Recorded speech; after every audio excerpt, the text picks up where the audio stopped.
पहिल्यांदा जर आपल्या घरी गौरी बसवायच्या असतील हं.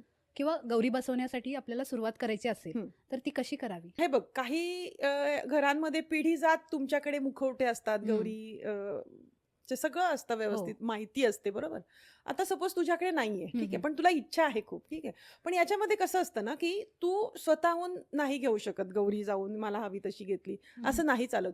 तुला गौरी कोणीतरी तुझ्या मैत्रिणीने, तुझ्या आईने, तुझ्या नणंदेने हो. किंवा तुझ्या भावजाईने, हं, हं. ह्यापैकी कुणीही गौरी देऊ शकतं. यांच्याकडनं तुला येणं गरजेचं आहे. अच्छा. तू स्वतःहून गौरीचं कुठलीही वस्तू घेऊ शकत नाहीस. हं, हं. हां, नंतर मग सगळं जे काही आहे विधिवत, तर तू ते छान करणारच आहेस, हं. बरोबर. पण मग कसं असतं ना, हे आपण स्वतःहून घेऊ शकत नाही. आपल्याला कोणीतरी देणं हे गरजेचं असतं. हो. हं. मग आता समजा गौरी आपल्याला साडी नेसून बसवायची असेल, हं. मूर्ती स्वरूपात उभी गौरी आपण हं, बसवतो साडी हं, नेसून, हं, हं. तर मग त्याला जी दागदागिने घातले हं, जातात, हं. तर ते पण आपल्या नातेवाईकांनीच देणं